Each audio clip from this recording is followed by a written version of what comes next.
మాజీ ముఖ్యమంత్రి Pulivendula MLA YS Jaganmohan Reddy నేను రోజున ప్రెస్ మీట్ పెట్టి మాట్లాడుతూ మరలా వాళ్ళ తండ్రి గారు అనేటువంటి వైఎస్ రాజశేఖర రెడ్డి గారి చనిపోయిన సంఘటన గుర్తు చేస్తూ ఆ సమయంలో చంద్రబాబు నాయుడు గారు దానికి 2-3 రోజుల ముందే అసెంబ్లీకి ఎలా వస్తావో చూస్తానని చెప్పేసి వ్యాఖ్యలు చేశారని, ఆ తర్వాతే ఈ సంఘటన జరగడం ఇవన్నీ కూడా అనుమానాలు రేకెత్తించడానికి వీటన్నిటి కూడా దారి తీస్తున్నాయని చెప్పేసి జగన్మోహన్ రెడ్డి మాట్లాడాడు. అయితే మరలా ఆ వైఎస్ రాజశేఖర రెడ్డి చావుకు సంబంధించినటువంటి అంశాలు జగన్మోహన్ రెడ్డి గారు గుర్తు చేశారు కాబట్టి అసలు ఏం జరిగింది, వాటన్నిటికి సంబంధించి జగన్మోహన్ రెడ్డి గారు ఎందుకు మాట్లాడారో మరిన్ని విషయాలు తెలుసుకోవడానికి మనతో పాటు ఉన్నారు తాటికొండ అనూష గారు, తెలుగుదేశం పార్టీ యాక్టివిస్ట్. మేడం నమస్కారం అండి. నమస్తే అండి. మరి ఇప్పుడు మొత్తం జగన్మోహన్ రెడ్డి గారు వాళ్ళ నాన్నగారి చావు గురించి మరొకసారి ప్రస్తావిస్తూ చంద్రబాబు గారి మీద అనుమానాలు ఉన్నాయి, అన్ని వీళ్ళు కొన్ని ఈయన వైపు కూడా చూపించని చెప్పేసి మాట్లాడుతున్నారు. అంశం గురించి మీ మాటలు ఎలా ఉంటారు? అసలు జగన్మోహన్ రెడ్డి గారు చంద్రబాబు గారి మీద అనుమానాలు ఉన్నాయని ఎలా మాట్లాడతారండి? ఆ రోజున మీరు ఇంత అనుమానాలు ఉన్నాయన్నప్పుడు మీరు ఎందుకు ఆ రోజు శవాన్ని అక్కడ పెట్టి ఫైల్స్ మీద సంతకాలు పెట్టించారు? అప్పుడే చూపించవచ్చు కదా, అప్పుడే మాకు ఈ అనుమానాలు ఉన్నాయని వాటి మీద మీరు రిపోర్ట్స్ ఇవ్వచ్చు కదా, అర్జీలు రిప్రజెంటేషన్ ఇవ్వచ్చు కదా. మీరు ఎందుకు దొంగ సంతకాలు పెట్టించారు? పోనీ అప్పుడే మీరు రిలయన్స్ వాళ్ళని వాళ్ళ మార్ట్స్ అన్ని తగలబెట్టేశారు. ఆ రోజున మరి మీకు గుర్తు రాలేదా? వాళ్ళని తగలబెట్టేశారు, మళ్ళీ వాళ్ళకే మీరు అధికారం రాగానే పట్టాలు అప్పచెప్పారు. మరి ఎలా మాట్లాడతారు? అసలు ఎలా అంటున్నారు ఆ మాట? చంద్రబాబు నాయుడు గారి మీద అనుమానాలు ఉన్నాయని ఎలా అంటారు? ఈ రోజున ఏదైతే మీ తండ్రి గారు చనిపోయారో, మీ తండ్రి గారు చనిపోయిన తర్వాత మీరు అధికారంలో కూడా వచ్చున్నారు కదా 5 సంవత్సరాలు. మరి 5 సంవత్సరాలు మీరు తేల్చుకోవాలి కదా. అంటే ఇప్పుడు బాబాయ్ హత్య గురించి కూడా ప్రస్తావిస్తున్నారు జగన్మోహన్ రెడ్డి గారు, వివేకానంద రెడ్డి గారి హత్య గురించి కూడా. మరి ఇప్పుడు ఆయన అధికారంలో ఉన్నప్పుడు బాబాయ్ గారి హత్య కేసు ముందుకు జరగలేదని చెప్పేసి జగన్మోహన్ రెడ్డి గారికి సమాధానం లేదు. దాని గురించి ఏమంటారు? అసలు సొంత బాబాయిని తన అధికారంలోకి వచ్చిన తర్వాత సిబిఎన్ గారివ్వండి, ఎంతో మంది అంటే ఆ కేసును సిబిఎన్ దర్యాప్తుకి అప్పచెప్పాలన్నా సరే ఏ విధమైన సపోర్టు చేయలేదు. సొంత మీ చెల్లెళ్ళే కదా వాళ్ళు. ఇప్పుడు సునీత మీ చెల్లెలే, షర్మిల కానివ్వండి, విజయమ్మ కానివ్వండి, ఈ రోజు నీ సొంత ఇంట్లోనే నీకు మనుగడ లేదు జగన్ రెడ్డి. అలా మీరు మీ సొంత బాబాయిని చంపినా మీరు పట్టించుకోవట్లేదు. బాబాయిని మీరు గుండెపోటుగా చిత్రీకరించి చివరికి అది గొడ్డల పోటుకి నిర్ధారించబడింది. మరి అంత గొడ్డల పోటుకి సొంత బాబాయ్ చనిపోతే మీకు అసలు ఎలా నిద్ర పట్టిందండి? అప్పుడు కనుక్కోవచ్చు కదా. మీరు ప్రభుత్వంలో ఉన్నప్పుడు మీ తండ్రి గారిది, మీ బాబాయ్ గారిది, మీరు ఇవంతా మీకు అవకాశం ఉంది కదా, మీరు మరి విచారణ జరిపించవచ్చు కదా. ఆ రోజున కామ్గా ఎందుకున్నారు? ఇప్పుడు మీ రాజకీయ లబ్ధి కోసం ఏదో మాట్లాడాలి కాబట్టి మాట్లాడేసి సిబిఎన్ గారి మీద చెప్తే ఎలా ఒప్పుకుంటారు? అంటే జగన్మోహన్ రెడ్డి గారి మౌనానికి గల కారణం ఏమై ఉండొచ్చు అంటారు మీ మాటల్లో? జగన్మోహన్ రెడ్డి గారు మౌనంగా ఉన్నారు అంటే దానికి కారణం ఆయన పార్టీ వాళ్లే ఇదంతా చేశారు. ఈ రోజున మీరు గుడ్నెపోటు అని చెప్పేసి వేకుంజం అని ఫస్ట్ కాల్ ఎవరికి వచ్చిందండి? చనిపోయారని చెప్పేసి మీ ఇంట్లో వాళ్ళకే ఫోన్ వచ్చింది. ఆ తర్వాత ఆ ఫోన్ రావడంతో పాటు దాన్ని వాళ్ళ సొంత కూతురు వచ్చే లోపే దాన్ని ఎక్కడికి పోస్ట్ మార్టం వద్దు, ఏమొద్దు, అవద్దు, ఇవ్వద్దు అని చెప్పేసి హడావిడి చేసేశారు. తర్వాత నిర్ధారించబడిన తర్వాత గొడ్డల పోటుతో 7 సార్లు ఆయన పోట్లు వేసి మరీ చంపేశారు.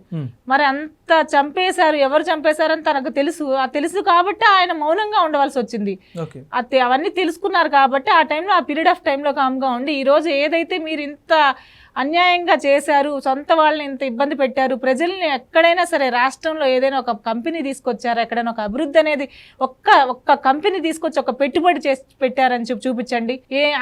ఎలా అక్కడ ఏం చేశారని మీరు ఈ రోజున మీరు కాబట్టి ఆయన ఈరోజు మౌనంగా ఉండి ఇప్పుడు ఏదో అంటే ఎక్కడో అజ్ఞాతంలో ఉండి ఏదో మతిస్థిమితం లేనట్టుగా అప్పుడు నెలకొకసారి వచ్చి ఏదో అందరినీ అలా హాయ్ బాయ్ అని చెప్పేసి ఈ విధంగా నిందలు వేసేసి అంటే ప్రెస్ మీట్లు పెట్టి వెళ్తూ ఉంటారు ఆయన. ఓకే, మరి అయితే ప్రెస్ మీట్లో మరి ముఖ్యంగా మాట్లాడింది ఏంటంటే మావిగన్ పేరు వింటే చంద్రబాబు నాయుడు గారికి గుండెపోటు వచ్చినంత పరిస్థితి అని చెప్పి చెబుతున్నారు. అంటే మావిగన్ అంత బలంగా ప్రజల్లోకి వెళ్ళిందంట, నిజంగానే వెళ్ళిందా లేదా మావిగన్? అసలు ఏంటండి ఈ మావిగన్ ఎక్కడిది? ఇది ఒక కల్పితం. ఈ పేరు ఈ మావిగన్ అనేది ఉంటే ఆ రోజున మీరు ఏదైతే చెప్పారో 3 రాజధానులు చేస్తా అని చెప్పారు కదా, అప్పుడే పెట్టకపోయారా మరి ఆ పేరు? మీరు ఏదైతే చెప్పారో ఈ రోజున వైజాగ్ నుంచి రాయలసీమ వరకు అమరావతి నిర్మాణం దగ్గర నుంచి ఎక్కడ వైపు చూసిన అభివృద్ధి దిశలో రాష్ట్రం పరిగెత్తుతుంది. కానీ మీరేం చేశారు? ఆ మావిగన్ దాన్ని ఒక అపోహ కల్పించి ప్రజల్లో ఏదో ఒక పేరు పెట్టాలి కాబట్టి అలా పెట్టారు. మీరు మావిగన్ చూసే బదులు ముందు మీ అమ్మని చెల్లిని మీరు చక్కదిద్దుకొని అది మొత్తం చూడండి ముందు. ఓకే, మరి వైఎస్ఆర్సీపీ మొత్తం మావిగన్ సపోర్ట్ చేస్తుంది, రాష్ట్ర ప్రజలందరూ కూడా సపోర్ట్ చేయాలని అయితే వాళ్ళు చదువుతున్నారు. మరి రాష్ట్ర ప్రజలు మావిగన్ గురించి ఏమనుకుంటున్నారు? అసలు రాష్ట్ర ప్రజలు మావిగన్ అనే పేరు లేదండి వాళ్ళ దగ్గర. గొడ్డల పార్టీ అనే పేరు మాత్రమే మనుగడలో ఉంది. ప్రజెంట్ అయితే గొడ్డల పార్టీ అనే వెళ్తుంది. మావిగన్ అనేది ఎవరు అసలు ఏదో పిచ్చోడు ఎర్రోడు ఏదో మాట్లాడుతున్నాడు అనుకుంటున్నారు. మావిగన్ అనేది అయితే మాత్రం మేమైతే ఎక్కడ వినట్లేదు. ఆ పదం మేమైతే ఎక్కడ చెప్పుకోవడం కూడా వినట్లేదు. ఏదో ఆయన వచ్చి ఒక్కోసారి వచ్చి మావిగన్ అని ఏదో చెప్పుకొని వెళ్తూ ఉంటాడు అలాగా. అది అట్లాగే ఉంది కానీ జనాల్లో అయితే మేము ఎక్కడ వినట్లేదు ఆ పదం. ఓకే, మరి దాని పేరు చూస్తే చంద్రబాబు నాయుడు గుండెపోటు వస్తుంది అంటున్నారు. మరి చంద్రబాబు నాయుడు గారి పరిస్థితి ఏంటంటారు, అంటే మావిగన్ గురించి? అసలు చంద్రబాబు నాయుడు గుండెపోటు అంటానికి ఎలా అంటాడు జగన్మోహన్ రెడ్డి గారు? జగన్మోహన్ రెడ్డి గారికి వస్తుంది. ఆయనకి ఫ్లక్చువేషన్స్, బీపీ ఇవన్నీ ఆయనకి కరెక్ట్ గా లేవు ప్రెసెంట్. ఎందుకంటే ఆయన ఒక డ్రీమ్ మోడ్ లోంచి బయటకు వచ్చేసి ఈ డ్రీమ్ మోడ్ లోంచి అభివృద్ధి ఎలా ఒక్కోసారి వస్తారనమాట. అరే ఇంత ఫాస్ట్ గా వెళ్ళిపోతుంది అని చెప్పి ఆయనకు ఆ ఫ్లక్చువేషన్స్ లో హార్ట్ అనేది ఇబ్బంది పడుతూ ఉంది. ఆయనకు వస్తుంది అని అనేస్తూ సిబిఎన్ గారిని కూడా ఈయనకేమో అని చెప్పేసి భ్రమలో ఉన్నారు. ఆయన ఎలా మాట్లాడతారు అసలు? ఆ గుండెపోటు వస్తుంది. ఇవి జరిగినవన్నీ, చేసినవన్నీ, గతంలో జరిగినవన్నీ గుర్తు చేసుకుంటే ఆ బాధల్లో మీకు వస్తుంది గుండెపోటు. అంటే ఇప్పుడు చంద్రబాబు నాయుడు గారిని క్రిమినల్ మైండ్ సెట్ అని కూడా అంటున్నారు ఆయన. అంటే హత్య రాజకీయాన్ని పెంచి ప్రోత్సహించింది మొదటి నుంచి చంద్రబాబు నాయుడు గారు. జగన్మోహన్ రెడ్డి అనేవాడు మంచోడు కాబట్టి వాళ్ళ తాతను చంపినా కూడా చంపిన ప్రత్యర్థులు నేటికి తిరుగుతున్నారు. జగన్మోహన్ రెడ్డి అంత మంచోడు, చంద్రబాబు గారు కాదంటున్నారు. ఏమంటారు? అసలు హత్య రాజకీయాలు చేస్తుంది ఎవరండి? జగన్మోహన్ రెడ్డి గారు హత్య రాజకీయాలు చేశారు. ఎందుకంటే ఈ రోజున పెద్దస్తగిరి కానివ్వండి, సుబ్రహ్మణ్యం కానివ్వండి, ఇలా మన సింగయ్య గారు నిమ్మకాయని తొక్కిచ్చేసారండి ఆయన్ని.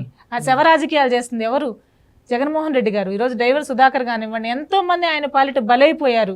అట్లా బలైపోయి ఆయన వాళ్ళ నాన్న శవాన్ని అక్కడ పెట్టి సంతకాలు సేకరిస్తూ బాబాయిని ప్రతి చోట ఎక్కడ పట్టినా హత్య రాజకీయాలు జగన్ గారికి తెలిసినట్టు ఎవరికి తెలియదు. సిబిఎన్ గారు రాష్ట్రాన్ని అహర్నిశలు ఆయన కష్టపడుతూ ప్రగతి పదంలో ఎంతో విధంగా ఈ రోజున ఆయన వయసుకు మించైనా మనం ఆయన చేసే కష్టాన్ని గౌరవించి ఆయన మనం అభినందించాలే కానీ ఇలా నోటికొచ్చినట్టు మాట్లాడడం కుదరదు కదా. ఓకే, మరి అయితే ఇప్పుడు జగన్మోహన్ రెడ్డి గారు మొత్తం ప్రెస్ మీట్ సారాంశం గురించి మీ మాటల్లో ఏమంటారు? ఏదైతే మేము చెప్తున్నాం కదా, ఆయన ఒక మనకి ఏదొక మిషనరీ, అంటే మనం చూస్తాం కదండి మూవీస్ లో చూస్తాం కదా, ఒక డ్రీమ్ మిషన్ లోకి పంపించగానే ఆ కళలో ఊహాలోకంలో నుంచి బయటికి రావడం, ఇక్కడ ఏదో జరుగుతుంది, ఏదేదో మాట్లాడతాడండి. ఏం మాట్లాడుతున్నారో మరి కనీసం ఒక మనం బయట జనాలు వింటున్నారు, ఇది చూస్తున్నారు అనేదైనా అర్థం చేసుకొనైనా మాట్లాడాలి కదా. ఎంత చిన్న పిల్లాళ్ళు చూసినా సరే వాళ్ళకే అర్థమైపోతుంటుంది. ఇప్పుడు అంటే జగన్మోహన్ రెడ్డి గారు చుట్టూ ఉన్న వాళ్ళు ఇవన్నీ గమనించట్లేదు అంటే ఆయనకి సలహాలు ఇవ్వడం కానీ, ఇదిగో మీరు ప్రెస్ మీట్ పెడితే ఈ విధంగా అవుతుంది చెప్పేవాళ్ళు లేరంటారా? ఉన్నా సరే జగన్మోహన్ రెడ్డి గారు వినట్లేదేమో అనుకుంటున్నాం మేము. మేబీ ఇప్పుడు అందరం చూస్తూనే ఉన్నాము, ప్రతి ఒక్కరూ చూస్తున్నాం. ఈ రోజున ఏది దాచిపెట్టడానికి లేదు. సోషల్ మీడియాలో ప్రతి ఒక్కటి ట్రోల్ అవుతూనే ఉంది. మరి ఏం జరుగుతుంది అనేది ఆయనకి తెలుసు కదా, ఒకరు చెప్పేది ఏంటి? ఆయనకు కూడా ఇప్పుడు అర్థమవుతుంటుంది కదా ఏం మాట్లాడాను ఏంటనేది. మరి ఒకసారి వెనక్కి బ్యాక్ స్టెప్ తీసుకొని చూడండి, లేదా రాష్ట్రంలో జరుగుతున్న అభివృద్ధి దిశను చూసుకొనైనా వీలైతే ప్రజలకు ఏదో ఒకటి మంచి చేయాలి, ఇంకా కొన్ని అభివృద్ధి దిశలో తీసుకెళ్ళండి, అది చేయండి ఇది చేయండి అని చెప్పాలి. కానీ ఈ రోజున వాళ్ళకి ఇది వస్తుంది వీళ్ళకి ఇది వస్తుంది అని చెప్పేసి గుండెపోట్లు అనేది ఇలాంటి మాటలు మాట్లాడడం కరెక్ట్ కాదండి. Okay, thank you.